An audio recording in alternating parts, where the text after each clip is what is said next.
Hello, this video is for Aeneid Book 2, lines 594 to 607. Just to backtrack really quickly, Aeneas at this point is alone. He's witnessed the death of King Priam, and that's made him think of his dad, his own father, back home, and his family. So as he's rushing through the streets, trying to get back to his house, he encounters Helen, the reason for the war in the first place, and she's hiding in the Temple of Vesta. And he talks himself into basically wanting to kill her. And so at this exact moment, Venus, Aeneas' mother, shows up and puts a stop to it, restrains him with her hand, and then she gives this speech. And this is the first half of the speech.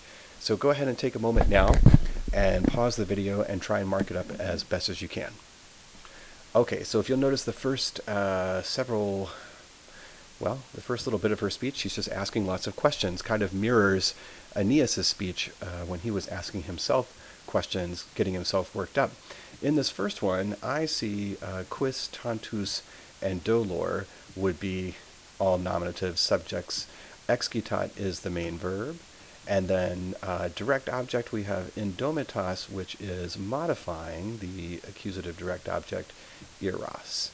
So, putting it all together, we have son. What so great sadness arouses uncontrolled angers? And then she asks him a very simple question, quid furis, why are you in a rage? And then she says, aut quonam nostri tibi cura recessit. And right here in this question, I see cura as the subject. Recessit, of course, is our main verb. And piecing all of that together, you could say a translation would be, or to where has your care for us, and that's the royal us, meaning just for me, meaning Venus, or to where has your care for us withdrawn? She goes on in this line here, starting with non prius. I see aspicies, jumps out to me as main verb. Ubi is going to start some sort of clause. And as I'm going through, I see two subjunctive verbs in liquoris and superet. So I think I can make a reasonable assumption that the clause will end at the end of the sentence with puer. And I can mark superet and liquoris. Oh God, that's a terrible magic pen not working. These are the main verbs of the clause. Inside this ubi clause, I see that fessum is accusative, going with parentem, and also anchisen, that's an accusative as well. And then in the second part of the ubi clause, conjunx and creusa look nominative to me, as do ascanius and puer. So those look to be subjects. Now in the first part of the ubi clause, if you look at fessum, parentem, anchisen, those are all accusative words. But if we look at liqueris and the s here, the subject will be you, meaning Aeneas, since she's talking to Aeneas. And speaking of subject you, meaning Aeneas, same deal with aspicies. Now if you'll look, aspicio is a third conjugation verb, and where do we see e's in the third conjugation? A then e forevermore, it's future tense. So she's asking him, non prius aspicies, which means, will you not see or look upon? Will you not see? And then ubi is going to mean where here. So we have ubi to puer is an indirect question. And yes, that is totally possible to have an indirect question embedded within a direct question. So will you not sooner or first look upon or see where you have left behind Anchises, your parent Anchises, tired with age, or whether will you not look upon is sort of understood, whether your wife Creusa and your boy Ascanius survive. So she's basically saying, come on, think about it. You're sitting here thinking about killing Helen, but you really need to be thinking about your dad, Anchises, who's very old, and whether or not your wife and son are even still alive. And she goes on to point out in this line that the Graiai Achaeas, the Greeks, have sort of basically surrounded them. So Graiai Achaeas is going to be the subject, erant, main verb. What's odd about this line is we have Kirkum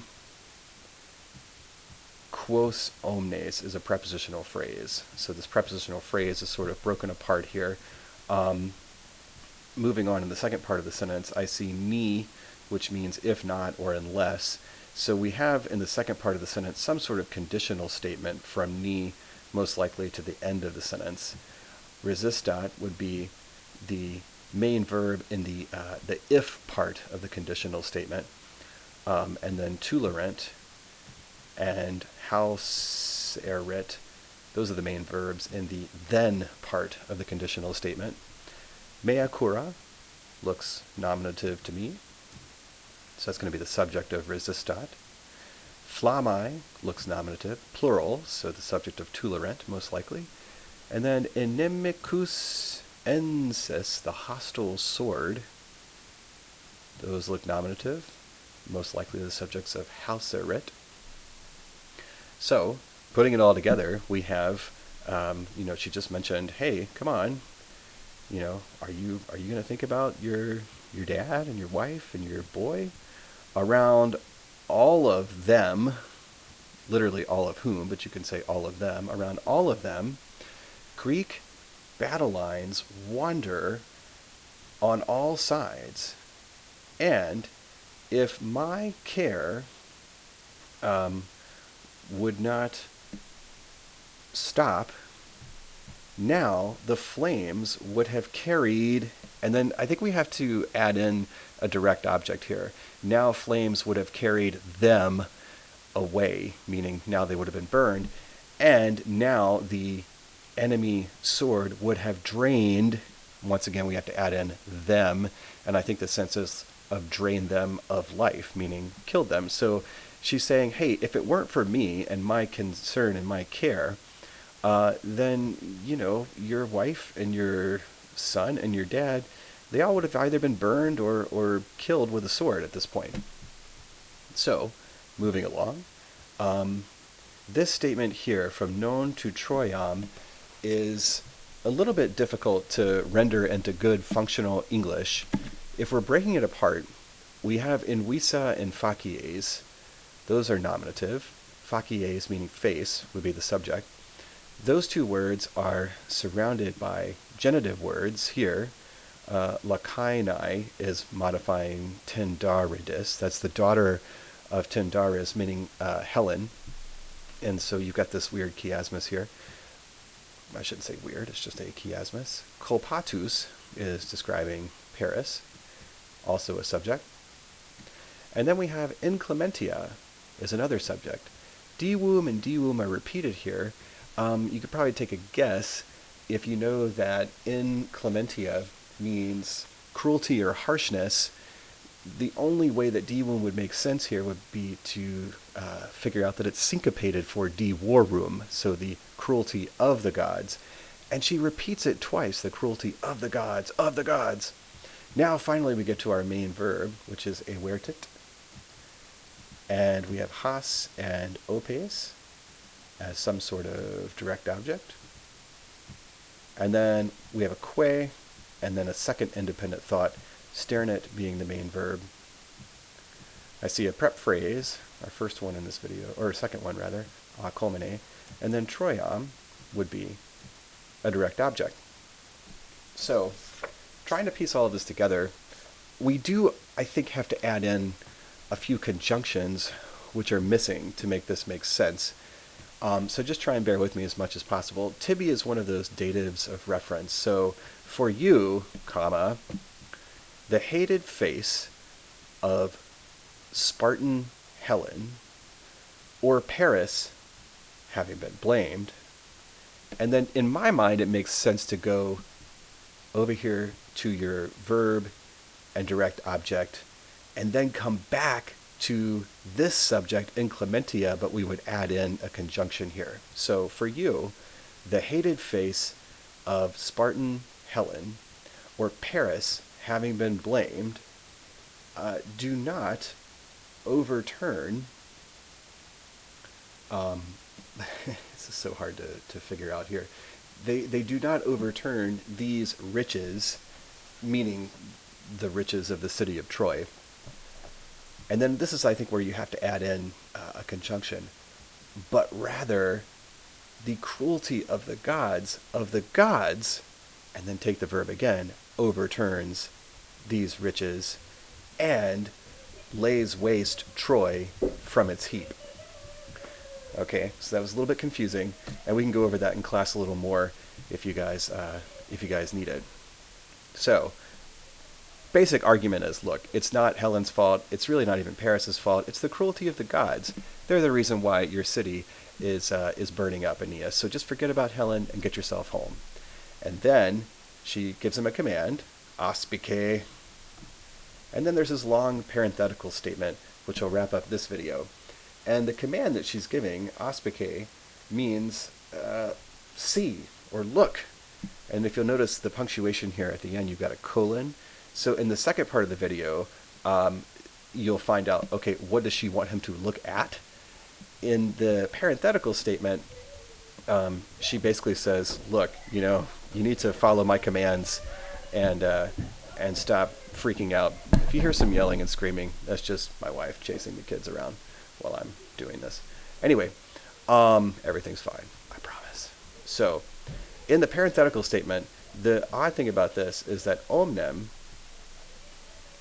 goes all the way down here to modify nubem, meaning cloud. So there's something about, every cloud or a whole cloud.